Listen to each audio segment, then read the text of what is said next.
ऐसी बहुत सी बातें थीं जो उसे समझ में नहीं आईं।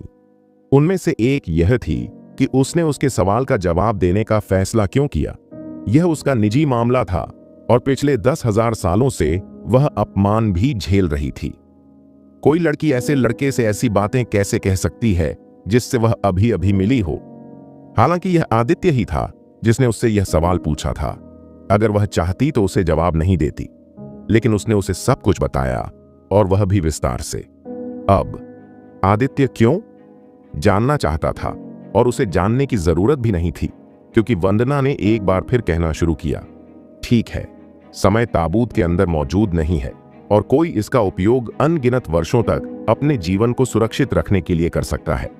कोई भी व्यक्ति अंदर कैसे भी सोए, जब भी वह जागेगा तो वह खुद को उसी स्थिति में पाएगा जब वह ताबूत के अंदर सोने गया था। यह वास्तव में एक बहुत ही दुर्लभ खजाना है, लेकिन इसका उपयोग करने के लिए किसी को एक निश्चित कीमत चुकानी होगी। यह कहते हुए उसने आदित्य को एक जटिल नजर से देखा और फिर से उसकी आवाज ठंडी हो गई, क्योंकि उसने कहा, मैंने जो कीमत चुकाई है वह मेरी 1000 साल की साधना है, और मेरी साधना भी अब ताबूत की वजह से सील हो गई है। केवल तुम ही मेरी साधना को खोल सकते हो। क्या मैं सीनियर की साधना को कैसे खोल सकता हूं? आदित्य उसकी बात सुनकर हैरान रह गया। वंदना ने कुछ नहीं कहा। उसकी नजर और भी जटिल हो गई।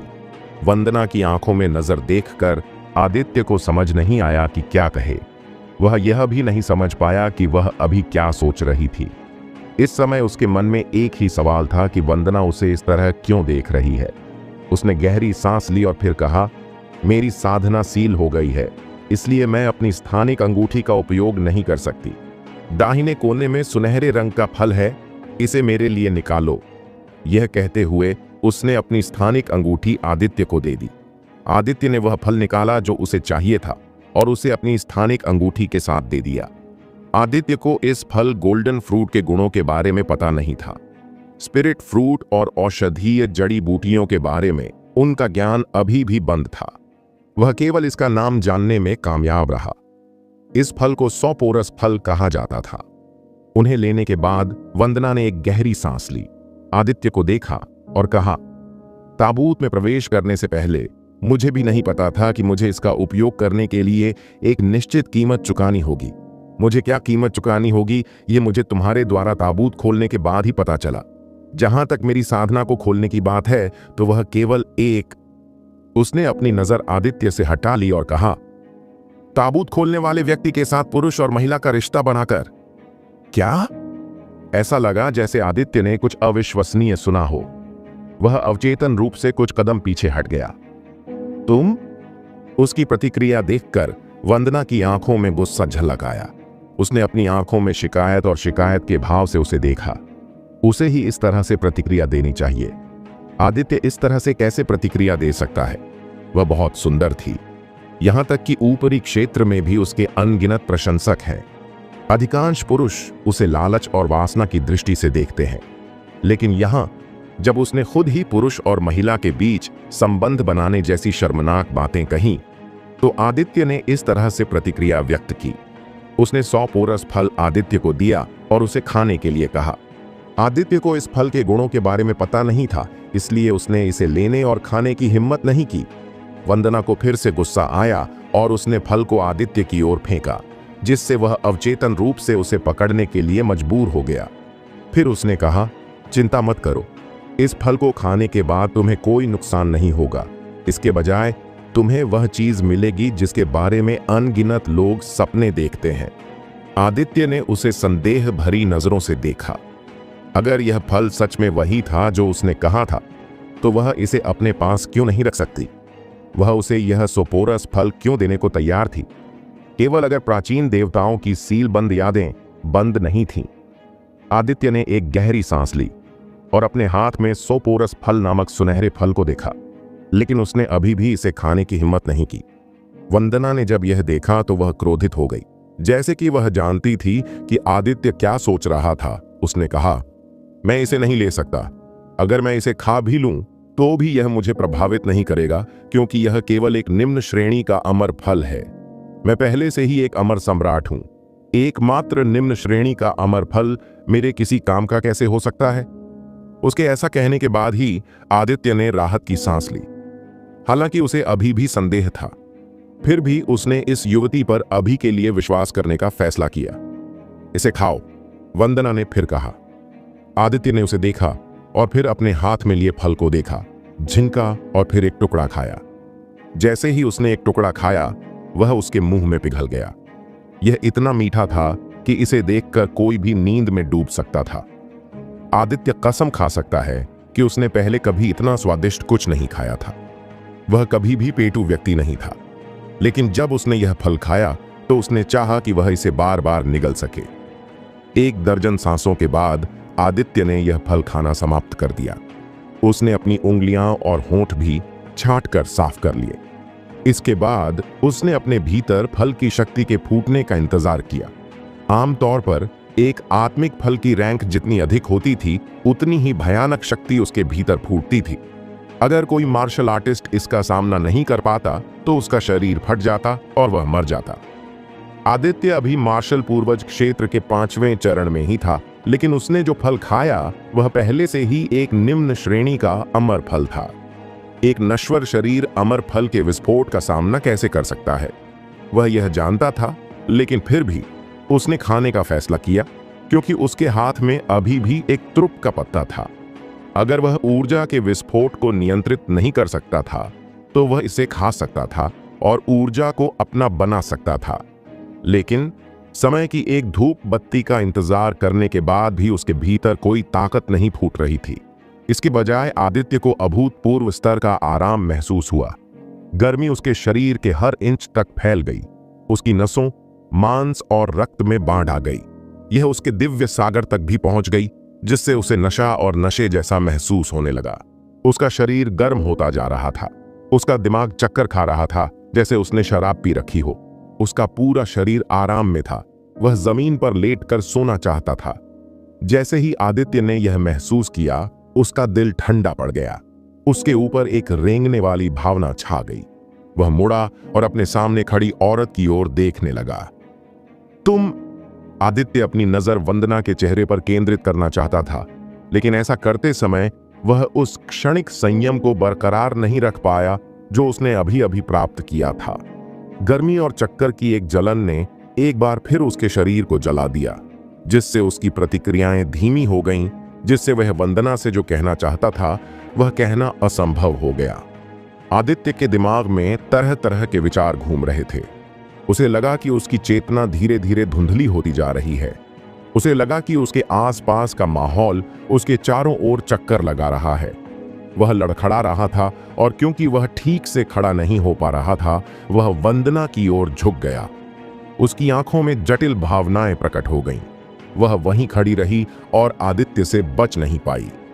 जैसे ही आदित्य उसकी बाहों में गिरने वाला था, आखिरी पल में उसने उसके कंधों को पकड़ लिया और खुद को सहारा देने के लिए उसका इस्तेमाल किया। कुछ समय के लिए आदित्य का चेहरा उसके चेहरे से बस कुछ इंच की दूरी पर था। इतनी नजदीकी से आदित्य उसके शरीर से आती खुशबू को सूंघ सकता था और उसकी 2 पुतलियां देख सकता था जो झरने की झीलों की तरह थीं। आदित्य का दिल कांप उठा। वंदना ने आदित्य की बांह पकड़ी और उसे जमीन पर बैठने में मदद की। तुम? वह फल क्या था? आदित्य ने खुद को यह शब्द कहने के लिए मजबूर किया। उसे इस समय बहुत नींद आ रही थी। अगर वह अपनी आंखें जबरदस्ती नहीं खोलता तो वह बहुत पहले ही गहरी नींद में सो गया होता। हाँ आदित्य, मुझे माफ कर दो। वंदना की आवाज जटिल भावनाओं और पछतावे से भरी हुई थी। इस फल में व्यक्ति को बेहोश और नींद में डालने की क्षमता है। इसमें विपरीत लिंग के प्रति शैतानी आकर्षण भी होता है। स्वर्गीय अमर भगवान के अलावा कोई भी इसका विरोध नहीं कर सकता। जब मैंने तुमसे कहा था कि इसका मुझ पर कोई प्रभाव नहीं है, तो मैं सच कह रहा था। लेकिन तुम अलग हो। तुम केवल एक मार्शल पूर्वज क्षेत्र मार्शल विशेषज्ञ हो। तुम्हारे पास विरोध करने का कोई रास्ता नहीं है। आदित्य अब अपने शरीर को नियंत्रित करने में सक्षम नहीं था। न केवल उसे बहुत नींद आ रही थी, बल्कि उसके शरीर में गर्मी भी बढ़ती जा रही थी। सोपोरस का अर्थ है अस्वाभाविक रूप से गहरी नींद आना। वंदना ने आदित्य को देखा, जो अपने शरीर के अंदर की गर्मी को दबाने और सोने से बचने की पूरी कोशिश कर रहा था। उसने कहा, मैं असहाय हूं। मैंने कभी नहीं सोचा था कि मैं, वंदना, एक अमर सम्राट, एक नश्वर के साथ ऐसा काम करूंगी। आदित्य, तुम मेरे पहले आदमी हो और आखिरी भी। तुम्हारी प्रतिभा के साथ तुम्हें ऊपरी क्षेत्र में चढ़ने में ज्यादा समय नहीं लगेगा। उस समय तुम मुझे खोजने के लिए स्काई मार्शल संप्रदाय में आ सकते हो। मुझे पता है कि मैं जो कर रही हूं वह उचित नहीं है और तुम सहमत नहीं थे, लेकिन मुझे यह करना होगा। यह कहते हुए उसने धीरे से अपने कपड़े उतार दिए। उसकी लंबी और पतली टांगें, उसका बेदाग फिगर, उसकी भरी हुई वक्रता, उसका गर्व और अभिमानी करिश्मा, उसकी कोमल उंगलियां, उसका हर अंग कलाकृति के एक आदर्श टुकड़े की तरह था। नग्न वंदना आसपास के दृश्यों में घुल मिल गई, जिससे दुनिया की सबसे खूबसूरत छवियों में से एक बन गई। वह पहले कभी किसी पुरुष के सामने नग्न नहीं हुई थी, लेकिन इस समय उसे ऐसा करना ही होगा। केवल आदित्य के साथ प्रेम करके ही वह उस मुहर को खोल सकती है जो काले ताबूत के कारण उसकी साधना पर लगी थी। ताबूत में प्रवेश करने से पहले उसे इस बारे में कुछ भी पता नहीं था। यह ताबूत उसे ऊपरी क्षेत्र में गुप्त क्षेत्र से प्राप्त हुआ था और यह पहली बार था जब उसने इसका उपयोग किया था। वह धीरे से आदित्य के बगल में घुटनों के बल बैठ गई और खुद को उसके शरीर पर डाल दिया। उसने उसे पकड़ लिया और धीरे से उसे चूमा। उस पल आदित्य के अंदर एक अवर्णनीय भावना गुजरी। उसने उसे दूर धकेलने की बहुत कोशिश की, लेकिन उसका शरीर उसकी बात नहीं सुन रहा था। उसने अपनी बाहें उसके नीचे क्रॉस करके धीरे से उसे पकड़ लिया। वंदना ने धीरे से आदित्य के कपड़े हटा दिए और उसके ठोस और मांसल शरीर को उजागर कर दिया। वंदना धीरे धीरे आदित्य में पिघल गई। वह उसके अतुलनीय गर्म और नरम स्पर्श में डूब गई। आदित्य धीरे धीरे खुद को खोता जा रहा था। इस सौपोरस फल में एक अप्रतिरोध्य शक्ति थी।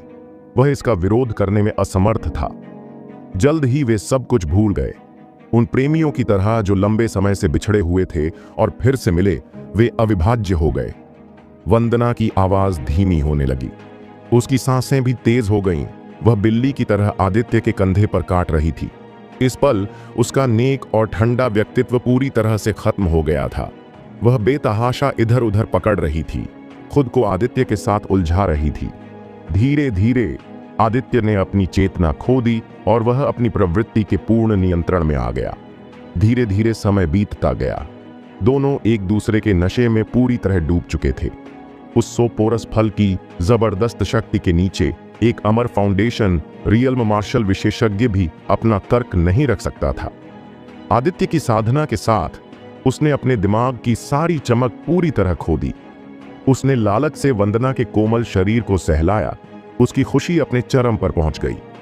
हालांकि वह सोपोरस फ्रूट के प्रभाव में पहले से ही सो रहा था, फिर भी किसी कारण से वह अभी भी सब कुछ महसूस कर सकता था। वह वंदना की कोमलता को महसूस कर सकता था।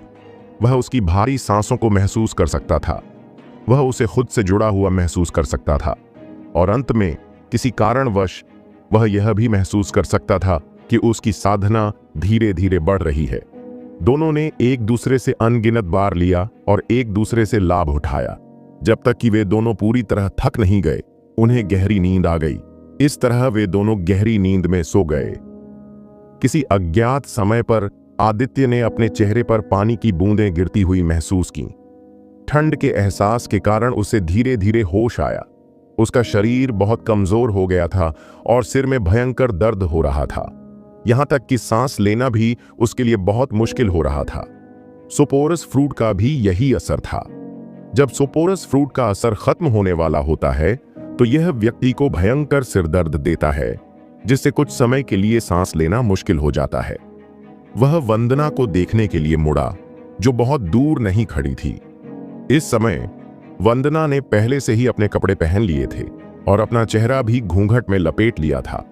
उसकी गर्व भरी शांति, उदासीनता और ठंडी नजर वापस आ गई थी, जैसे कि वह पहले वाली भावुक महिला से पूरी तरह से असंबंधित थी। अभी वह जो कपड़े पहने हुए थी वह आदित्य द्वारा दिए गए कपड़े नहीं थे। उसने अपने खुद के कपड़े पहने थे। इसका यह भी अर्थ है कि उसकी साधना पर लगी मुहर हटा दी गई है और अब वह अपनी स्थानिक अंगूठी का उपयोग कर सकती है। उसने अपने आसपास देखा और पाया कि वह पहले ही गुफा के मुहाने पर पहुंच चुकी है। यह स्पष्ट था कि वंदना उसे यहां लेकर आई थी। आदित्य ने वंदना को देखा और वंदना ने आदित्य को देखा। दोनों एक दूसरे को घूरते रहे। दोनों में से कोई भी काफी देर तक नहीं बोला। आदित्य का पहली बार एक ऐसी लड़की ने यौन शोषण किया जिसे वह जानता भी नहीं था। अंत में वंदना बोली। उसने अब आदित्य को नहीं देखा, बल्कि गुफा के मुहाने से झील के नीचे की दुनिया को देखा। सभी तरह की जटिल भावनाएं तुरंत उसकी आंखों में तैर गईं जब उसने फुसफुसाते हुए कहा, मुझे खेद है, लेकिन मेरे पास कोई विकल्प नहीं था। अगर यह केवल मैं होती तो मैं ऐसा कुछ नहीं करती, लेकिन यह मेरे साथियों के लिए था जिन्होंने मेरे कारण अपनी जान दे दी। उन्होंने मुझे काले ताबूत में सोने दिया ताकि मैं एक दिन उनका बदला ले सकूं। अब जब मुझे आपने मुक्त कर दिया है, लेकिन मेरी साधना पर मुहर लगा दी गई है, तो मैं अपने लोगों के लिए बदला कैसे ले सकता हूं? मुझे मुहर खोलनी थी और चाबी आपके पास थी, इसलिए मुझे यह सब करना पड़ा। मैं जिस आदमी से मिली हूं उसके साथ रिश्ता बनाना तो दूर की बात है, मैंने कभी किसी को अपना चेहरा भी नहीं दिखाया, यहां तक कि उन लोगों को भी जो मेरे बहुत करीब थे। अगर ऐसी परिस्थितियां न होती, काश।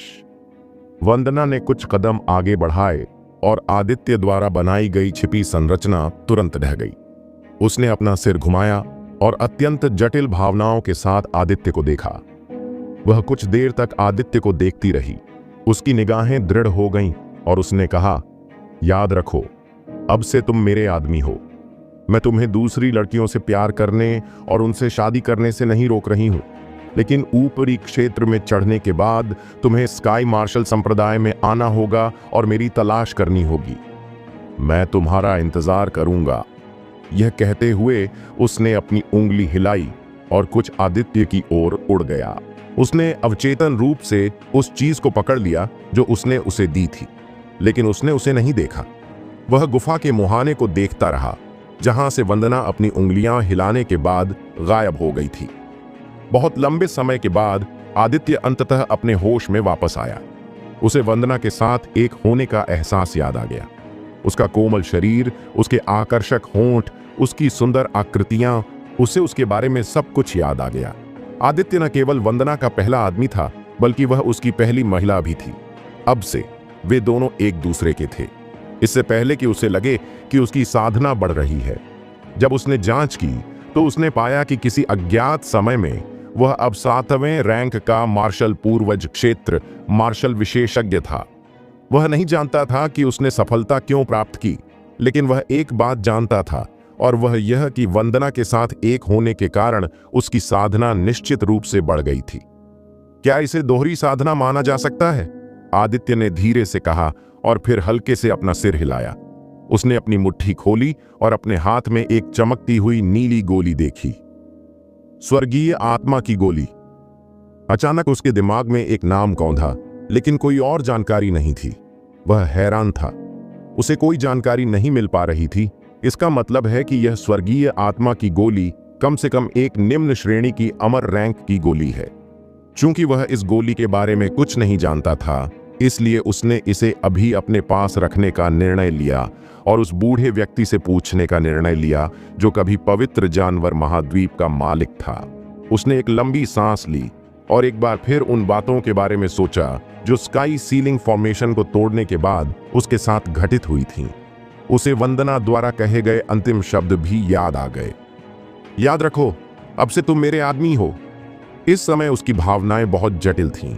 एक अमर सम्राट वास्तव में पहली बार मिलते ही उसकी स्त्री बन गया था। यह वास्तव में हाय भाग्य। अब भी जब भी वह वंदना, उसके नग्न शरीर, उसके कोमल होंठों, उसके साथ एक हो जाने के बारे में सोचता था, तो यह सब उसके दिमाग में कौंध जाता था। वह खुद को नियंत्रित नहीं कर पाता था। उसे नहीं पता था कि वह क्या महसूस कर रहा था, लेकिन इस तरह की भावना आरामदायक और असुविधाजनक दोनों थी। उसने अपने मन को झकझोरा और अपने दिल और दिमाग को शांत करने के लिए ध्यान लगाना शुरू कर दिया।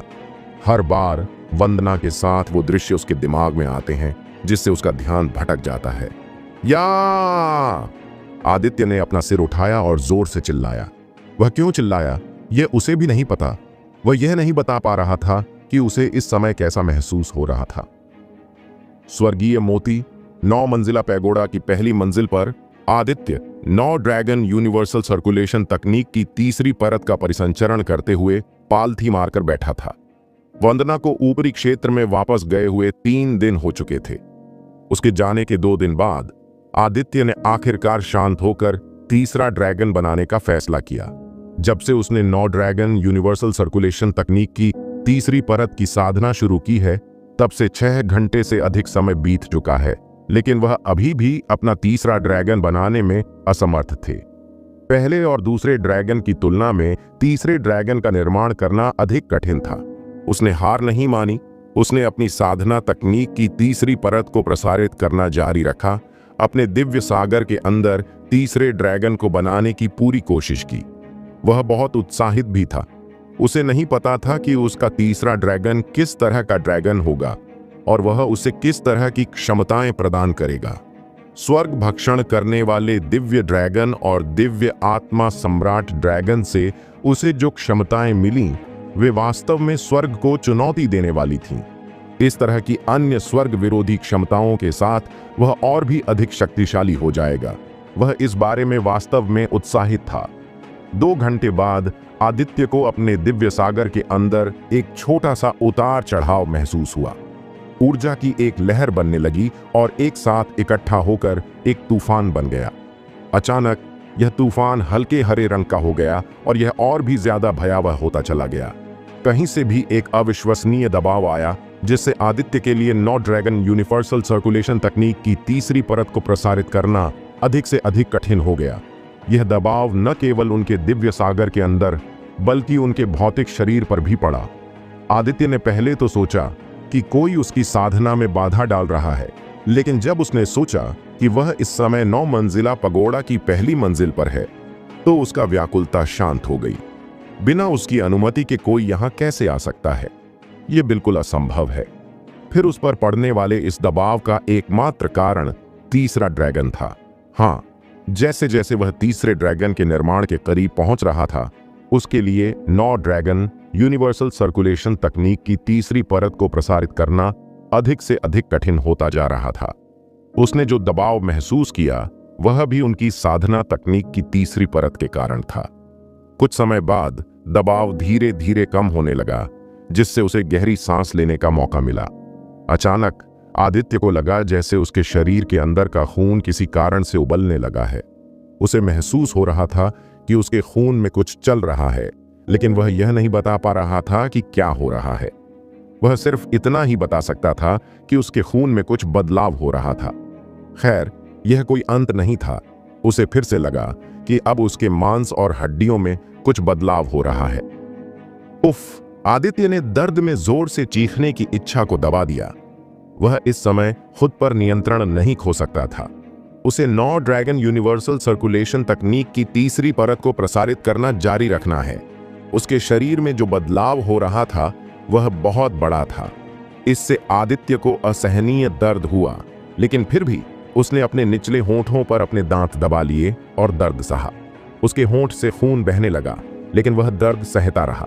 वह जानता था कि चाहे जो भी बदलाव हो रहा हो, वह निश्चित रूप से उसके लिए फायदेमंद होगा।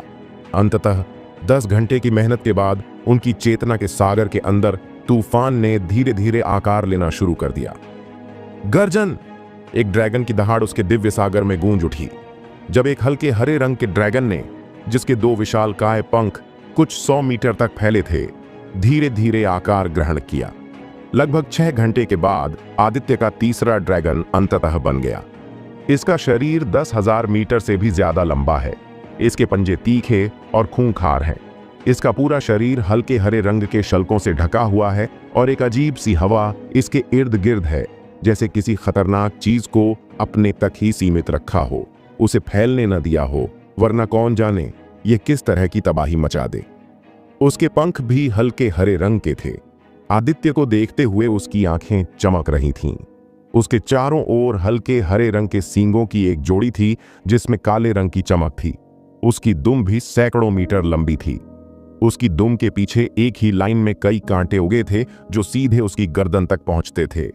आकाशीय विषशाही ड्रैगन! आदित्य के दिमाग में एक नाम के साथ कुछ अन्य जानकारी भी उभरी। आकाशीय विषशाही ड्रैगन को सभी जहर और जहर प्रकार के ड्रैगन के पूर्वज के रूप में जाना जाता था। यह एक पैतृक ड्रैगन है। किंवदंतियों में एक ऐसे जीव के बारे में बताया गया है जो दुनिया के निर्माण के समय पैदा हुआ था, जिसे पैतृक ड्रैगन के नाम से जाना जाता है। ऐसा कहा जाता है कि यह स्वर्ग को निगलने और धरती को नष्ट करने में सक्षम है, एक ऐसा अस्तित्व जो शिखर से भी ऊपर है। जब आदित्य के दिमाग में यह जानकारी आई तो वह उलझन में पड़ गया। अगर आकाशीय विषशाही ड्रैगन वास्तव में एक पैतृक ड्रैगन था तो उसके पास स्वर्ग को निगलने की क्षमता होनी चाहिए, लेकिन अगर उसके पास वास्तव में ऐसी क्षमता है तो उसे आकाशीय विषशाही ड्रैगन से यह क्षमता क्यों नहीं मिली? जब वह अभी भी इस बारे में सोच रहा था तो उसके दिमाग में एक और जानकारी उभरी। जब ब्रह्मांड का जन्म हुआ तो उसके साथ कई पैतृक ड्रैगन भी पैदा हुए। कुल 9 पैतृक ड्रैगन थे। जब यह जानकारी सामने आई तो आदित्य हैरान रह गया। उनकी साधना तकनीक, 9 ड्रैगन यूनिवर्सल सर्कुलेशन तकनीक, उन्हें 9 ड्रैगन बनाने में सक्षम बनाती है। वह इन 9 ड्रैगन की क्षमताओं का उपयोग अपनी इच्छानुसार कर सकता है। क्या यह महज संयोग है? जब आदित्य ने इस बारे में सोचा तो उसके दिमाग में एक और संभावना उभरी। किंवदंती है कि पैतृक ड्रैगन स्वर्ग को निगल सकते हैं और पृथ्वी को नष्ट कर सकते हैं। हालांकि आकाशीय विषशाही ड्रैगन में निगलने की क्षमता नहीं है, लेकिन स्वर्ग भक्षण करने वाले दिव्य ड्रैगन में यह क्षमता है। क्या यह संभव है कि स्वर्ग भक्षण करने वाला दिव्य ड्रैगन भी एक पैतृक ड्रैगन हो? अगर यह सच में है तो दिव्य आत्मा सम्राट ड्रैगन के बारे में क्या? क्या इसका मतलब यह है कि उसके पिछले दोनों ड्रैगन पैतृक ड्रैगन थे और आकाशीय विषशाही ड्रैगन को जोड़कर उसने पहले से ही 3 पैतृक ड्रैगन बना लिए हैं? यदि वास्तव में ऐसा था तो भविष्य में उसके द्वारा बनाए जाने वाले अन्य 6 ड्रैगन भी पैतृक ड्रैगन ही थे। जब ये सारे सवाल आदित्य के दिमाग में आए तो वह सीमा से परे हैरान रह गया। उसके दिल में अपने सारे सवालों के जवाब जानने की इच्छा हिलोरे मारने लगी। वह जल्द से जल्द सब कुछ जानना चाहता था, लेकिन वह यह भी जानता था कि अपनी मौजूदा ताकत से सब कुछ जानना नामुमकिन है। खैर, हालांकि अभी तक उसे जवाब नहीं मिल पाया है, लेकिन भविष्य में उसे जवाब जरूर मिल जाएगा। फिलहाल वह पैतृक ड्रैगन के सुरागों की खोज करेगा और उनके बारे में और अधिक जानने की कोशिश करेगा। आदित्य ने एक गहरी सांस ली और अपने दिमाग में दूसरी जानकारी पर गौर किया। पहले उसके शरीर में जो परिवर्तन हुआ था, उसने उसे एक बेहतरीन प्रकार का शरीर प्रदान किया था। उसका शरीर अब किसी भी तरह के जहर से अछूता था। कोई भी जहर अब उसे किसी भी तरह से नुकसान नहीं पहुंचा सकता था। इतना ही नहीं, अगर आदित्य 9 ड्रैगन यूनिवर्सल सर्कुलेशन तकनीक की तीसरी परत के शिखर तक साधना कर सकता है तो उसे कई अनोखी क्षमताएं मिल सकती हैं। इसका एक उदाहरण यह है कि 9 ड्रैगन यूनिवर्सल सर्कुलेशन तकनीक की तीसरी परत के शिखर तक साधना करने के बाद वह किसी को भी बिना उसकी जानकारी के जहर दे सकता है। इतना ही नहीं, वह उनके खून को भी जहर में बदल सकता है। उसे बस अपना हाथ हिलाना है और हजारों किलोमीटर की हवा जहरीली हो जाएगी। और ये जहर कोई साधारण जहर नहीं, बल्कि बेहद घातक और भयानक जहर होगा। इस जहर की एक छोटी सी मात्रा भी अमर फाउंडेशन क्षेत्र के मार्शल विशेषज्ञ को मार सकते हैं। यह कितना भयानक है! इतना ही नहीं, उसे कई ऐसी जहरीली क्षमताएं मिलेंगी, लेकिन शर्त यह है कि उसे 9 ड्रैगन यूनिवर्सल सर्कुलेशन तकनीक की तीसरी परत को पूरी तरह से साधना होगा। आदित्य इतना हैरान था कि वह समझा नहीं सका। सबसे पहले यह स्वर्ग भक्षण करने वाले दिव्य ड्रैगन की भक्षण क्षमता थी, जो पहले से ही स्वर्ग को चुनौती देने वाली थी। वह सीधे किसी भी चीज को खा सकता है जिसमें ऊर्जा होती है और उन चीजों को अपना बना सकता है। दूसरी क्षमताएं थीं आत्मा प्रकार की क्षमताएं, जो उसने दिव्य आत्मा सम्राट ड्रैगन से प्राप्त की थीं। इन क्षमताओं में से एक जो अविश्वसनीय रूप से भयानक थी, वह थी आत्मा विनाश। वह वास्तव में किसी की भी आत्मा को नष्ट कर सकता है जिसकी ताकत उससे कमजोर है। इतना ही नहीं, वह उन लोगों की आत्मा को भी नष्ट कर सकता है जो उससे अधिक शक्तिशाली हैं। लेकिन शर्त यह है कि ऐसा करने के लिए उसे किसी तरह की कीमत चुकानी होगी। प्रत्येक ड्रैगन के प्रकट होने के साथ आदित्य की ताकत में बहुत अधिक वृद्धि हुई। वह अजेय बनने की राह पर चल रहा था और अंत में तीसरा ड्रैगन, आकाशीय विष शाही ड्रैगन। उसने जो क्षमता हासिल की थी वह यह थी कि कोई भी जहर उसे नुकसान नहीं पहुंचा सकता। जहर की शक्ति चाहे कितनी भी भयानक क्यों ना हो, उसका उस पर जरा भी असर नहीं होगा। इतना ही नहीं, भविष्य में जब वह 9 ड्रैगन यूनिवर्सल सर्कुलेशन तकनीक की तीसरी परत की साधना करेगा तो वह किसी को भी बिना जाने जहर दे सकता है। वह सिर्फ एक विचार से उनके खून को जहरीले खून में बदल सकता है। यह क्षमता कितनी भयावह है, आइए कल्पना करें। आदित्य अभी अभी अमर बना है और उसे अमर किंग क्षेत्र में एक भयानक दुश्मन से लड़ना है। हालांकि आत्मा विनाश के साथ वह उस अमर किंग की आत्मा को नष्ट कर सकता है, लेकिन उसे किसी तरह की भयानक कीमत चुकानी होगी। हो सकता है उस अमर किंग की आत्मा को नष्ट करने के बाद उसकी आत्मा को प्रतिकूल प्रभाव झेलना पड़े, या उसकी साधना कई चरणों या क्षेत्रों तक गिर जाए।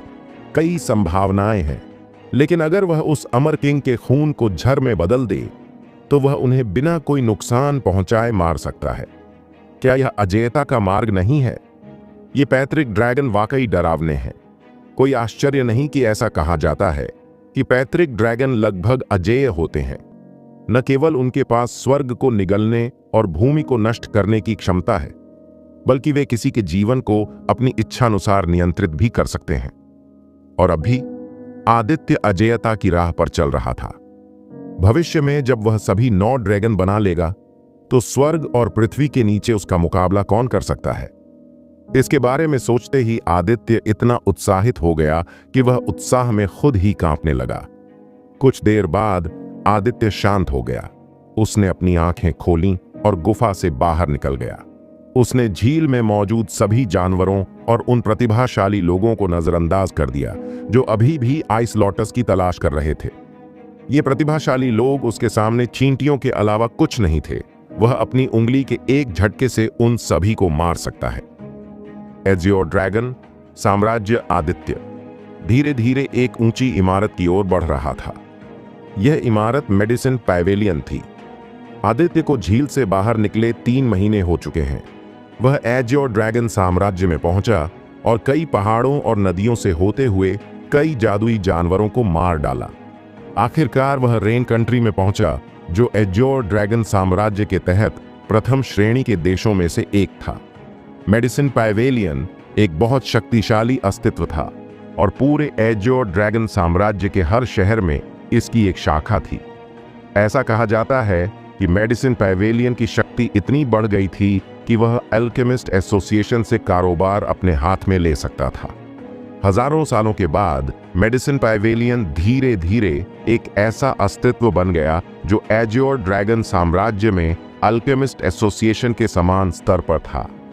यह अफसोस की बात थी कि मेडिसिन एसोसिएशन अल्केमिस्ट एसोसिएशन की तरह पूरे पवित्र जानवर महाद्वीप में अपनी शाखाएं खोलने में असमर्थ थी, लेकिन फिर भी किसी को भी इसकी ताकत पर संदेह नहीं था।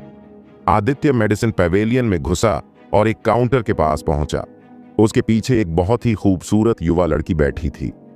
आदित्य को आते देख वह तुरंत मुस्कुराती हुई खड़ी हो गई और बोली, नमस्ते, मेरा नाम रीमा है। मुझे आपकी सेवा करने का सम्मान मिला है। आदित्य ने अपना सिर हिलाते हुए कहा, मैं वायलेट लोटस घास, क्रिस्टल इंक फल, 3000 साल पुराना ठंडर बांस और मृत पेड़ की जड़ें खरीदना चाहूंगा। रीमा का चेहरा पूरी तरह से उदास हो गया। वह 2 साल से यहां काम कर रही थी और फिर भी उसने कभी इन 4 औषधीय पौधों के नाम भी नहीं सुने थे। वह एक पल के लिए खाली आंखों से देखती रही और फिर बोली, सर, मैं माफी चाहती हूं, लेकिन मैंने इन औषधीय पौधों के बारे में सुना भी नहीं है। कृपया एक पल रुकें, मैं आपकी ओर से किसी और से पूछूंगी। ठीक है, आदित्य ने सिर हिलाया। ये 4 औषधीय पौधे वास्तव में काफी असामान्य थे। आदित्य को औषधीय गोली बनाने के लिए इन औषधीय जड़ी बूटियों की जरूरत थी। वह आइस हार्ट पिल के नाम से जानी जाने वाली 7वीं रैंक की गोली बनाना चाहता था। आइस हार्ट पिल एक 7वीं रैंक की औषधीय गोली है और आइस हार्ट पिल बनाने के लिए मुख्य घटक आइस लोट्स है। वास्तव में आइस हार्ट पिल केवल 6ठी रैंक की गोलियां हैं, लेकिन आदित्य औषधीय जड़ी बूटियों को विकसित कर सकता है और इस वजह से वह 7वीं रैंक की आइस हार्ट पिल बनाने में सक्षम था। आइस हार्ट पिल व्यक्ति की ताकत को बहुत बढ़ा सकती है और इसके सेवनकर्ता को आइस एलिमेंटल बॉडी प्रदान करने की संभावना है, और यह संभावना 20% तक बढ़ जाएगी जब वह आइस हार्ट पिल को 7वीं रैंक की औषधीय गोली के रूप में परिष्कृत करेगा। अभी वह पहले से ही आग और गड़गड़ाहट को नियंत्रित कर सकता है। आइस लॉट्स प्राप्त करने के बाद आदित्य ने आइस हार्ट पिल को परिष्कृत करने और आइस एलिमेंटल बॉडी प्राप्त करने की योजना बनाई। इस तरह वह बर्फ और पानी को भी नियंत्रित कर सकता है। थोड़ी देर बाद उसने रीमा और एक 40 वर्षीय अधेड़ व्यक्ति को अपनी ओर आते देखा। क्या तुम ही हो जो परेशानी खड़ी कर रही हो? मध्यम आयु वर्ग के व्यक्ति ने आदित्य को देखा और ठंडे स्वर में पूछा। उसका चेहरा तिरस्कार से भर गया था। आदित्य ने भौहें सिकोड़ी। परेशानी पैदा करने से तुम्हारा क्या मतलब है? बकवास? कुछ गैर मौजूद औषधीय जड़ी बूटियों का नाम लेना क्या यह जानबूझकर परेशानी पैदा नहीं कर रहा है? मध्यम आयु वर्ग के व्यक्ति ने बड़बड़ाते हुए कहा। उसके चेहरे का भाव ऐसा था जैसे, हाँ, मैंने तुम्हारी असलियत जान ली है। आदित्य ने पूछा, तुम्हें क्या लगता है कि मैंने कुछ गैर मौजूद औषधीय पौधों का नाम यूं ही क्यों रख दिया? क्या तुम बकवास नहीं पूछ रहे हो? मैं एक ग्रैंड मास्टर एल्केमिस्ट हूं। मैंने भी इन औषधीय पौधों के बारे में कभी नहीं सुना है, तो क्या तुम उन्हें बेतरतीब ढंग से नाम नहीं दे रहे हो? यहां से चले जाओ। अधेड़ उम्र के आदमी ने अपना हाथ हिलाया जैसे कि वह मक्खियों को भगा रहा हो। उसका नाम मनोज था और वह वास्तव में अल्केमिस्ट का ग्रैंड मास्टर था। दुकान में अन्य ग्राहक भी थे और जब उन्होंने उसके शब्द सुने तो उन सभी के चेहरे पर सम्मान के भाव के साथ ओह की ध्वनि निकली। यहां तक कि अल्केमिस्ट मास्टर ने भी ऐसा कहा है, यह बदमाश वाकई परेशानी खड़ी करने आया होगा। क्या मजाक है? वह तो मेडिसिन पैवेलियन में बदतमीजी करने आया था। यह मूर्ख कहां से आ गया? शायद वह दर्शकों को खुश करने आया है। हर कोई मनोज के पक्ष में था। एक अल्केमिस्ट एक बहुत ही महान अस्तित्व था और इस प्रकार उनकी पक्षपात पूर्णता शायद ही आश्चर्यजनक थी। आदित्य थोड़ा चिढ़ गया और बोला, अगर तुमने उनके बारे में कभी नहीं सुना है तो यह तुम्हारी अपनी योग्यता की कमी के कारण है। तुम बिना किसी आधार के यह कैसे कह सकते हो कि दूसरे लोग सिर्फ परेशानी खड़ी कर रहे हैं? जाओ और अपनी दुकान में सबसे पढ़े लिखे व्यक्ति से पूछो, मैं उससे बात करूंगा। तुम मुझे आदेश देने वाले कौन हो? मनोज भी इसी तरह बेहद दुखी दिखे। वह खुद उसे बेनकाब करने के लिए सामने आया था, तो वह अभी भी यहां क्यों है, एक उपद्रवी होने के नाते? इसके अलावा मनोज इस मेडिसिन पैवेलियन का प्रभारी व्यक्ति था। यहां उससे बेहतर शिक्षित और कौन हो सकता है? स्वाभाविक रूप से इसमें पिल किंग अंश शामिल नहीं थे। पिल किंग अंश अभी छुट्टियों पर यहां आया हुआ था जब उसे अचानक प्रेरणा मिली और इसीलिए वह इस मेडिसिन पैवेलियन की सुविधाओं का लाभ उठाकर गोलियां बना रहा था। चले जाओ, मनोज ने अधीरता से अपने हाथ झटकते हुए कहा। तुम्हें इसका पछतावा तो नहीं होगा? आदित्य ने धीरे से पूछा। हाँ, तुम मेरा क्या बिगाड़ सकते हो? मनोज को बेवजह गुदगुदी महसूस हुई। इस युवक ने वास्तव में उसे धमकी देने की हिम्मत की। दुकान में मौजूद दूसरे लोग भी ऐसे लग रहे थे जैसे वे कोई कॉमेडी देख रहे हों। क्या यह युवक किसी कबीले का बिगड़ा हुआ यंग मास्टर था? हालांकि अगर वह दो महान कुलों में से किसी एक के कबीले के मुखिया का बेटा भी होता तो भी वह अल्केमिस्ट के ग्रैंड मास्टर के खिलाफ खड़ा होने के योग्य नहीं होता। आदित्य ने ज्यादा कुछ नहीं कहा। वह यहां कोई तमाशा नहीं खड़ा करना चाहता था। जैसे जैसे उसकी ताकत बढ़ती गई और वह मजबूत होता गया, उसकी नजरें और भी व्यापक होती गईं। वह अपने से अनगिनत गुना कमजोर व्यक्ति के से लड़ाई नहीं करना चाहता था। आदित्य ने मेडिसिन पैवेलियन को छोड़ दिया और मेडिसिन पैवेलियन के ठीक सामने 100 मीटर की दूरी पर अल्केमिस्ट एसोसिएशन की ओर चल पड़ा। मनोज और मेडिसिन पैवेलियन में मौजूद अन्य लोग आदित्य की आकृति को देखते रहे, जो लगातार नकली मुस्कुराहट के साथ मेडिसिन पैवेलियन से दूर जा रहा था। आपका स्वागत है सर, मैं आपकी किस प्रकार सहायता कर सकती हूं? जिस समय आदित्य ने अल्केमिस्ट एसोसिएशन में प्रवेश किया, एक लड़की उसका स्वागत करने आई। आदित्य ने 4 औषधीय जड़ी बूटियां मांगी जो आइस हार्ट पिल को परिष्कृत करने के लिए काम आएंगी। हालांकि यह छोटी लड़की रीमा जैसी ही थी। उसने भी पहले कभी इन औषधीय जड़ी बूटियों का नाम नहीं सुना था। उसने खुद को माफी मांगते हुए उच्च अधिकारियों को आने के लिए कहा। करीब 10 मिनट बाद वह युवती एक बूढ़े आदमी के साथ वापस आई। उसने आदित्य की ओर इशारा किया और धीमे स्वर में बूढ़े आदमी से कुछ कहा। बूढ़ा आदमी आदित्य के सामने आया और चेहरे पर मुस्कान के साथ बोला, छोटे दोस्त, तो यह वह था जो 4 छठी रैंक की औषधीय जड़ी बूटियां खरीदना चाहता था। आदित्य ने अपना सिर हिलाया और बूढ़े व्यक्ति ने फिर कहा, छोटे दोस्त, मुझे पता है कि यह अनुचित है, लेकिन क्या मैं पूछ सकता हूं कि तुम्हें इन 4 औषधीय जड़ी बूटियों की आवश्यकता क्यों है? आदित्य ने बूढ़े आदमी को कोई जवाब नहीं दिया। वह केवल बूढ़े आदमी को घूरता रहा। यह देखकर उस बूढ़े आदमी को शर्मिंदगी महसूस होने लगी। उसने एक बार फिर मुस्कुराते हुए कहा, छोड़ो छोटे दोस्त, मैं तुम्हारे साथ ईमानदार रहूंगा। एक प्राचीन ग्रंथ में जो मुझे एक प्राचीन खंडहर से मिला था, मैंने छठी रैंक की एक औषधीय गोली के बारे में पढ़ा था जिसे आइस हार्ट पिल कहा जाता है, जिसके खाने वाले को आइस एलिमेंटल बॉडी मिलने की लगभग 40% संभावना है।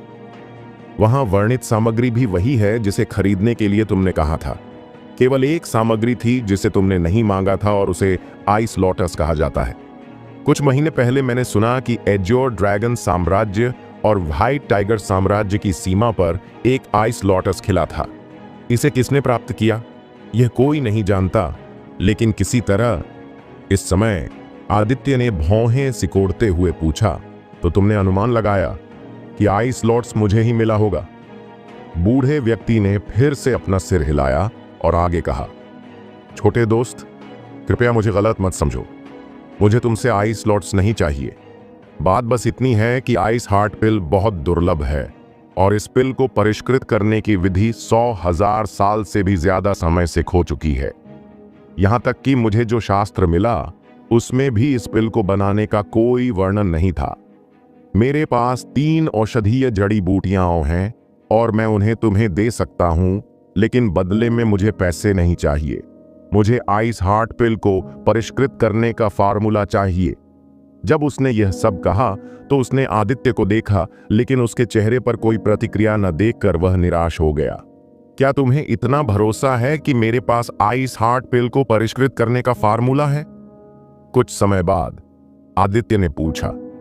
बूढ़ा आदमी एक बार फिर मुस्कुराया और बोला, ठीक है, मुझे यकीन नहीं है और यह केवल मेरा अनुमान है, लेकिन फिर भी चूंकि तुम इन 4 औषधीय जड़ी बूटियों के लिए यहां लेने आए हो, इसलिए इस बात की बहुत संभावना है कि तुम इन जड़ी बूटियों को आइस हार्ट पिल के लिए खरीद रहे हो। हो सकता है कि तुम किसी ऐसे व्यक्ति को जानते हो जो तुम्हारे लिए यह गोली बना सकता है, और अगर यह ऐसा है तो तुम्हें आइस हार्ट पिल के फार्मूले को 4 औषधीय जड़ी बूटियों से बदलने की जरूरत नहीं है। तुम्हें बस उस व्यक्ति का मुझसे परिचय कराना होगा। आदित्य ने एक लंबी सांस ली। ऐसा नहीं है कि वह आइस हार्ट पिल के फॉर्मूले को बूढ़े आदमी के पास मौजूद 3 औषधीय जड़ी बूटियों से नहीं बदल सकता। बात बस इतनी है कि इस गोली के फॉर्मूले के सामने छठी रैंक की 3 सामग्रियों का मूल्य बहुत कम था। लेकिन आदित्य ने फिर भी बूढ़े आदमी की शर्त मानने का फैसला किया। पूरी दुनिया में सिर्फ उसके पास ही आइस हार्ट पिल को परिष्कृत करने का फॉर्मूला था। अगर वह बदले में फॉर्मूला दे देता तो बूढ़ा आदमी उससे फॉर्मूला प्राप्त कर सकता था और भविष्य में वह इस फॉर्मूले को अपने शिष्यों या किसी और को दे सकता था। इस तरह आइस हार्ट पिल का फॉर्मूला एक बार फिर पवित्र जानवर महाद्वीप में फैल सकता है, जो एक बहुत अच्छी बात है। ऐसा नहीं है कि आदित्य कोई सामाजिक सेवा करना चाहता था, बस उसे इस सूत्र की ज्यादा कदर नहीं थी। वह जल्द ही मार्शल संत क्षेत्र में पहुंच जाएगा और फिर अमर बन जाएगा और ऊपरी क्षेत्र में चढ़ जाएगा।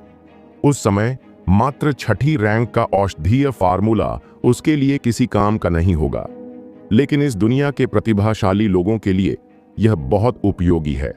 आदित्य ने अपना सिर हिलाया और कहा, मैं आइस हार्ट पिल के फार्मूले को 3 औषधीय जड़ी बूटियों के साथ बदल सकता हूं, लेकिन तुम्हें कम से कम मुझे यह बताना होगा कि मैं बाकी बची हुई औषधीय जड़ी बूटी कहां पा सकता हूं। जब बूढ़े व्यक्ति ने आदित्य की बात सुनी तो वह तुरंत बहुत खुश हो गया। उसके चेहरे पर एक बड़ी मुस्कान दिखाई दी जब उसने कहा, छोटे दोस्त, हमारे पास केवल बैंगनी कमल घास 3000 साल पुराना ठंडर बांस और मृत पेड़ की जड़ें हैं। जहां तक क्रिस्टल इंक फल की बात है, मैंने सुना है कि कुछ समय पहले राठी परिवार के मुखिया ने घोषणा की थी कि अगर कोई उनकी बेटी के लिए एक रहस्यमय रैंक तलवार को परिष्कृत कर सकता है तो वह इनाम के रूप में क्रिस्टल इंक फल और 50,000 मध्यम ग्रेड स्पिरिट स्टोन देंगे। उस तलवार को परिष्कृत करने की सामग्री राठी परिवार के मुखिया द्वारा दी जाएगी। यदि छोटा दोस्त किसी को राठी परिवार की लड़की के लिए रहस्यमय रैंक तलवार को परिष्कृत करने में सक्षम है तो छोटा दोस्त क्रिस्टल इंक फल प्राप्त कर सकता है। आदित्य ने कुछ देर सोचा और फिर पूछा, क्या नीला ड्रैगन साम्राज्य में कोई ऐसा नहीं है जो रहस्यमय रैंक तलवार को परिष्कृत कर सके? छोटे दोस्त, एक है, लेकिन वर्षा देश में नहीं, बल्कि नीला ड्रैगन साम्राज्य के शाही देश में। लेकिन वह व्यक्ति अधिक पुरस्कार चाहता है। आदित्य ने अपना सिर हिलाया और कहा, ठीक है, मुझे एक कलम और कागज दो, मैं तुम्हारे लिए सूत्र लिख दूंगा। बूढ़े आदमी ने आदित्य को संदेह से देखा, लेकिन फिर भी उसने युवती को इशारा किया, जो जल्दी से वापस गई और फिर से एक कलम और कागज के साथ साथ एक स्थानिक अंगूठी लेकर आई और बूढ़े आदमी को दे दी। यहाँ बूढ़े आदमी ने युवती से स्थानिक अंगूठी ली और उसमें से 3 औषधीय जड़ी बूटियां निकालकर आदित्य को दे दी। उसी समय युवती ने अपने हाथ आगे बढ़ाए ताकि कलम और कागज आदित्य को दे सके। आदित्य ने पहले कलम और कागज लिया और औषधीय जड़ी बूटियों को नजरअंदाज कर दिया। फिर उसने नुस्खा लिखकर बूढ़े आदमी को दे दिया। उसके बाद ही उसने बूढ़े आदमी से औषधीय जड़ी बूटियां लीं। उस बूढ़े व्यक्ति ने फार्मूले को देखा और यह देखकर कि आइस हार्ट पिल के फार्मूले में कोई समस्या नहीं थी, उसने संतोष में अपना सिर हिलाया और कहा, छोटे दोस्त, धन्यवाद। मैं पिल किंग हंस हूं।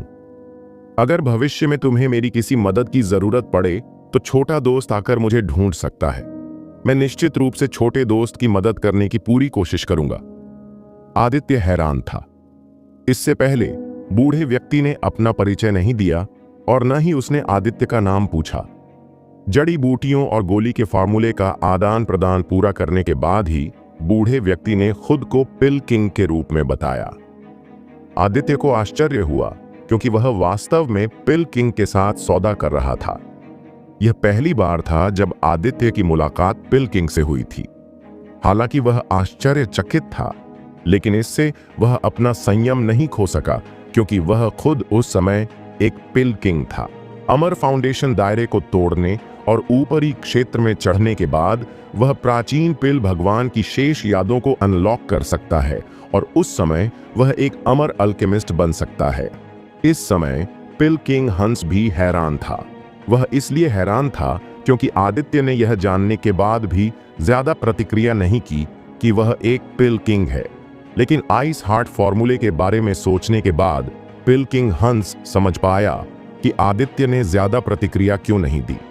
चूंकि आदित्य के पास आइस हार्ट पिल का फॉर्मूला था, इसलिए वह पिल किंग को भी जानता होगा।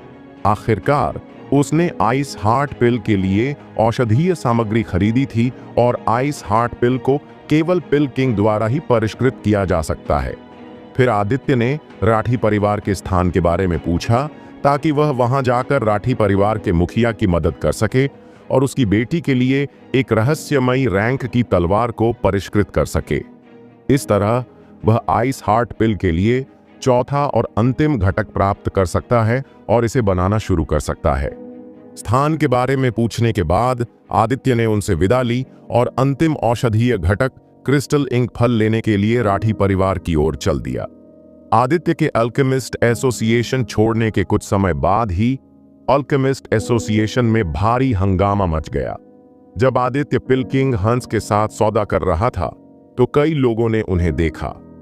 वे छठी रैंक की औषधीय गोली के फार्मूले का मूल्य जानते थे और जब से उन्होंने पिल किंग हंस को आइस हार्ट पिल का पिल फार्मूला लेते देखा, यह बात तुरंत अल्केमिस्ट एसोसिएशन में सभी को पता चल गई और जल्द ही यह मामला अल्केमिस्ट एसोसिएशन से बाहर फैलने लगा। मेडिसिन पैवेलियन के लोगों को भी इस मामले के बारे में पता चला और उन्होंने तुरंत पिल किंग अंश को सूचित किया। पिल किंग अंश मेडिसिन पैवेलियन से बाहर आए और अल्केमिस्ट एसोसिएशन का दौरा किया। हालांकि एज्योर ड्रैगन साम्राज्य में मेडिसिन पैवेलियन और अल्केमिस्ट एसोसिएशन के बीच झगड़ा था, इसका मतलब यह नहीं है कि वे आपस में बात नहीं करते थे या व्यापार नहीं करते थे। वे वही काम करते हैं जिससे उन्हें सबसे अधिक लाभ मिल सके। पिलकिंग अंश ने अल्केमिस्ट एसोसिएशन का दौरा किया और मनोज सहित अन्य अल्केमिस्ट भी उनके पीछे चले गए। पिलकिंग हंस के साथ बात करने के बाद उन्हें आदित्य के बारे में पता चला, और जब पिलकिंग हंस ने आदित्य के शरीर की विशेषताओं का वर्णन किया तो मनोज ने तुरंत कहा, तो यह वही था। यह देखकर पिलकिंग अंश ने पूछा कि क्या वह आदित्य को जानता है। मनोज ने कुछ भी बताने की हिम्मत नहीं की। उसने जल्दी से अपना सिर हिलाया और इनकार कर दिया। उसने कहा कि उसने गलत समझा, लेकिन पिलकिंग अंश का शक खत्म नहीं हुआ था। वह मेडिसिन पैवेलियन में वापस आया और पूरी तरह से जांच की। अपनी जांच के बाद उन्हें जल्द ही पता चल गया कि मनोज ने पहले ऐसा क्यों कहा था। पिलकिंग अंश मनोज से बहुत नाराज था। मनोज ने वास्तव में अपने अहंकार के कारण एक संभावित ग्राहक को भगा दिया था। अगर आदित्य को नहीं भगाया जाता तो आइस हार्ट पिल का फॉर्मूला अभी उसके हाथ में होता। मनोज को पिलकिंग अंश ने कड़ी सजा दी। मेडिसिन पैवेलियन में उसका रुतबा गिर गया। इस समय आदित्य द्वारा उससे पहले कही गई एक बात उसके दिमाग में गूंज उठी, तुम्हें इस बात का पछतावा तो नहीं होगा?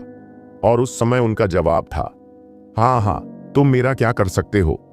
अब उसे बहुत पछतावा हो रहा था। उसे अपने की पर बहुत पछतावा हो रहा था, लेकिन अब वह क्या कर सकता था? सब कुछ तो खत्म हो ही चुका था। इस समय आदित्य एक बड़े प्रवेश द्वार के सामने खड़ा था। यह खूबसूरती से सजाई गई थी और किसी भी महल से कम नहीं लग रही थी।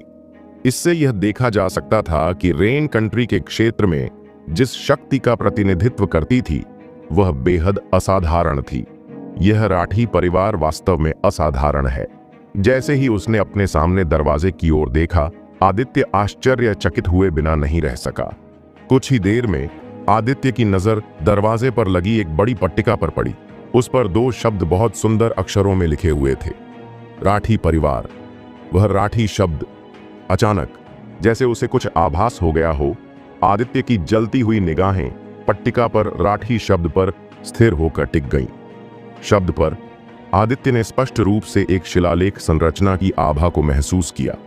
जब आदित्य की दिव्य भावना इसमें विलीन हुई, टकराना, तुरंत आदित्य ने महसूस किया कि एक आकारहीन ऊर्जा ने उस पर हमला किया है। उसी समय उसकी आंखों के सामने एक चौंकाने वाला दृश्य उभर आया। दृश्य में एक बहुत बड़ा उड़ने वाला जानवर आकाश के ऊपर तैर रहा था और उसके पूरे शरीर से एक अत्यंत सुंदर लाल चमक निकल रही थी।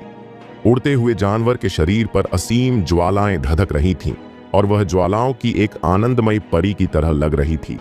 फाइनिक्स, हालांकि आदित्य ने कभी इस तरह का उड़ने वाला जादुई जानवर नहीं देखा था। यह जादुई जानवर किंवदंती के दिव्य जानवर फाइनिक्स के समान था। सबसे महत्वपूर्ण बात यह है कि यह दृश्य एक शिलालेख संरचना के रूप में था और यह राठी परिवार के दरवाजे पर लगी पट्टिका पर राठी शब्द के भीतर समाहित था। आदित्य बड़े कदमों से आगे बढ़ा और राठी परिवार के दरवाजे की ओर चला गया। कुछ ही समय में प्रवेश द्वार पर खड़े गार्ड अचानक खड़े हो गए और ऐसा लग रहा था जैसे वे उस दरवाजे के रक्षक में बदल गए हों जिसने आदित्य को रोक दिया था। राठी परिवार के ये रक्षक आग जैसे लाल कपड़े पहने थे और उनकी भौहें गंभीरता से भरी हुई थीं, जिससे ऐसा लगता था कि उनमें एक अत्यधिक प्रभावशाली आभा है। उसी समय आदित्य की दिव्य इंद्रिय इन राठी परिवार के रक्षकों को घेरने और उनकी साधना का पता लगाने के लिए फैल गई। इन राठी परिवार के रक्षकों में सबसे मजबूत मार्शल किंग क्षेत्र के 9वें चरण में था और सबसे कमजोर मार्शल किंग क्षेत्र के 3रे चरण में था। तुम यहाँ किस लिए आए हो? इस बीच राठी परिवार के रक्षकों के बीच एकमात्र 9वें चरण के मार्शल किंग क्षेत्र मार्शल विशेषज्ञ आदित्य को घूरते हुए खड़े थे और उन्होंने धीमी आवाज में पूछा, मैं राठी परिवार के मुखिया से मिलने और उनकी बेटी के लिए एक रहस्यमय रैंक तलवार को परिष्कृत करने आया हूं। आदित्य ने कंधे उचकाए और धीरे से बोला, क्या तुम निश्चित हो कि तुम यंग मिस के लिए एक रहस्यमय रैंक तलवार को परिष्कृत कर सकते हो?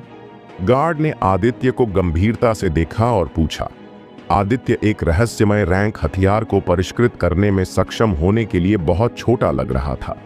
भले ही यह कम ग्रेड रहस्यमय रैंक हथियार हो, इसे परिष्कृत करने के लिए किसी को कम से कम कुछ 100 वर्षों तक अभ्यास करना होगा, लेकिन आदित्य केवल 20 के आसपास दिखता था।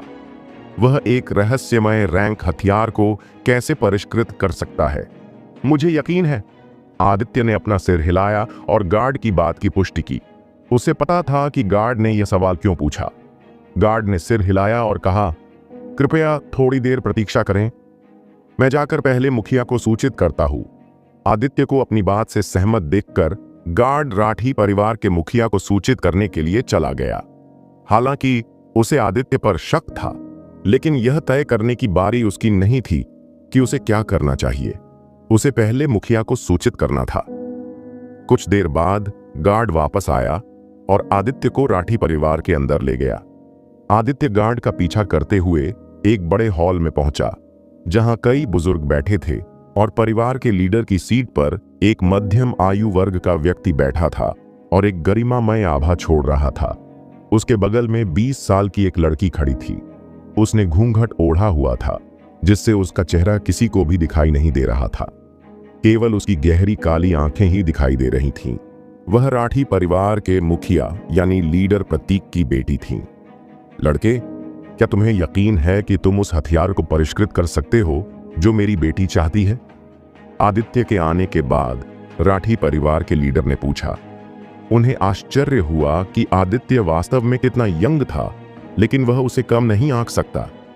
कुछ समय पहले उसने सुना कि एक युवक ने पवित्र जानवर महाद्वीप के नंबर 1 संप्रदाय 100 तलवार संप्रदाय के एक मार्शल संत क्षेत्र विशेषज्ञ को मार डाला।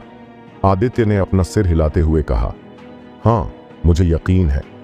राठी परिवार के मुखिया ने फिर कहा, लड़के, तुमसे पहले कई लोग आए जिन्होंने कहा था कि वे मेरी बेटी के लिए एक रहस्यमयी तलवार को परिष्कृत कर सकते हैं, लेकिन सभी असफल रहे और अब बहुत अधिक सामग्री नहीं बची है।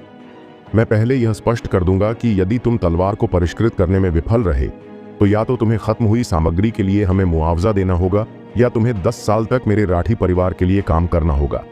यदि तुम सहमत हो तो मैं तुम्हें परिष्कृत करने के लिए सामग्री दे दूंगा, और यदि तुम इस शर्त को स्वीकार नहीं कर सकते तो तुम वापस जा सकते हो। आदित्य ने ज्यादा नहीं सोचा, उसने सीधे जवाब दिया, मैं सहमत हूं। अच्छा, तो फिर मेरे साथ आओ। मुखिया खड़ा हुआ और राठी परिवार के अंदरूनी हिस्से की ओर चल दिया। वहां मौजूद सभी लोग भी उसके पीछे चल दिए, जिसमें युवती भी शामिल थी। आदित्य भी उनके पीछे पीछे गया और एक बड़े कमरे में पहुंचा, जहां तलवार को निखारने के लिए सभी चीजें मौजूद थीं। मूल रूप से जब राठी परिवार के लीडर ने सुना कि आदित्य एक रहस्यमय रैंक तलवार को परिष्कृत करना चाहता था, तो वह पहले से ही बेहद हैरान थे। आखिरकार आदित्य वाकई बहुत छोटा था। क्या इतना कम उम्र का व्यक्ति रहस्यमय रैंक वाले हथियार को सफलतापूर्वक परिष्कृत कर सकता है? हालांकि आदित्य ने अनजाने में जो अत्यधिक आत्मविश्वास दिखाया था, उससे उन्हें यह एहसास दिलाया था कि आदित्य को घमंड नहीं करना चाहिए। यदि आदित्य वास्तव में शेखी बघार रहा होता तो वह पहले दी गई शर्त को बिल्कुल स्वीकार नहीं करता। इसके अलावा अपने तीसरे चरण मार्शल पूर्वज क्षेत्र साधना के साथ भी वह आदित्य की साधना को देखने में असमर्थ था। उसने पहले भी आदित्य की साधना की जांच करने की कोशिश की थी, लेकिन वह इस बात से अचंभित रह गया कि वह वास्तव में असफल रहा। उसकी असफलता की केवल 2 ही संभावनाएं हो सकती हैं। एक यह है कि आदित्य जानबूझकर एक गुप्त तकनीक के साथ अपनी साधना को छुपा रहा था, और दूसरा यह है कि आदित्य उससे कहीं अधिक शक्तिशाली था। वह पहले कारण पर यकीन करना चाहता था, लेकिन उसकी अंतरात्मा ने उसे बताया कि आदित्य उतना सरल नहीं है जितना वह ऊपर से दिखता है। वह उससे भी ज्यादा ताकतवर हो सकता है। रहस्यमय रैंक तलवार को परिष्कृत करने के लिए प्रत्येक सामग्री मौजूद थी, और ये सामग्रियां उच्च गुणवत्ता की थीं। राठी परिवार के मुखिया ने फिर कहा, मैं मध्यम श्रेणी या उच्च श्रेणी के रहस्यमयी रैंक के हथियार की मांग नहीं कर रहा हूं। यहां तक कि अगर तुम एक निम्न श्रेणी के रहस्यमयी रैंक की तलवार को भी परिष्कृत कर सकें तो भी यह काम करेगा। चिंता मत करिए, क्योंकि आदित्य ने कहा था कि मैं तलवार को परिष्कृत कर सकता हूं, तो मेरा विश्वास करिए, मैं कर सकता हूं, आदित्य ने कहा। और कुछ सोचने के बाद उसने एक बार फिर कहा, पुरस्कारों के लिए मुझे केवल क्रिस्टल इंक फल चाहिए, मुझे स्पिरिट स्टोन की आवश्यकता नहीं है। क्या? इस समय वहां उपस्थित सभी बुजुर्ग आश्चर्यचकित थे। इसमें राठी परिवार के मुखिया और युवती भी शामिल थे। लड़के, क्या तुम सच में ऐसा कह रहे हो? तुम्हें पता होना चाहिए कि इनाम 50,000 मध्यम श्रेणी के स्पिरिट स्टोन हैं। अगर इन्हें निम्न श्रेणी के स्पिरिट स्टोन में बदल दिया जाए तो यह 5 लाख निम्न श्रेणी के स्पिरिट स्टोन हो जाएंगे। और तुम यहां कह रहे हो कि तुम्हें स्पिरिट स्टोन नहीं चाहिए? सफेद दाढ़ी वाले एक बूढ़े व्यक्ति ने पूछा, और उसके पूछने के लहजे से पता चल रहा था कि वह कितना हैरान था। मेरे पास स्पिरिट स्टोन की कमी नहीं है, आदित्य मुस्कुराया और एक सरल पंक्ति के साथ अपना जवाब समाप्त किया। फिर उसने अपना ध्यान सामग्रियों पर केंद्रित किया। जिस क्षण से वह हथियार शोधन के प्राचीन देवता की यादों में विलीन हुआ, उसने कभी किसी हथियार को परिष्कृत नहीं किया। यह पहली बार है जब वह किसी हथियार को परिष्कृत करने जा रहा था, और उसे किसी भी कीमत पर सफल होना ही था। हिस्सा। जैसे ही उसने अपना हाथ ऊपर उठाया, उसकी हथेली में नीली लपटें उठने लगीं और उसी क्षण आसपास का तापमान बढ़ गया। नीली फायर सोल! राठी परिवार के मुखिया की पुतलियां सिकुड़ गईं और वह आश्चर्य से चिल्लाया। इस समय उसे अब इस बात पर संदेह नहीं था कि आदित्य एक हथियार को परिष्कृत कर सकता है, लेकिन अभी भी कुछ संदेह था। एक हथियार को परिष्कृत करना और एक रहस्यमय हथियार को परिष्कृत करना, इन दोनों के बीच एक बड़ा अंतर था। हालांकि वह बहुत पहले से मानसिक रूप से तैयार था, लेकिन जब उसने वास्तव में आदित्य को अपनी नीली फायर सोल को प्रकट करते देखा, तो वह फिर भी थोड़ा चौंकने से खुद को नहीं रोक सका। युवक अब शुरू करने जा रहा है। कुछ ही देर में आसपास के दर्शकों की निगाहें आदित्य पर टिक गईं। जब उन्होंने आदित्य द्वारा परिष्कृत करने के दौरान बताई गई तकनीक देखी, तो वहां उपस्थित सभी लोग दंग रह गए। आदित्य के हाथों की गति तेज और तेज होती गई, और ऐसा लग रहा था जैसे वे बिजली के बोल्ट में बदल गए हों, जो लगातार एक दूसरे को पार कर रहे हों।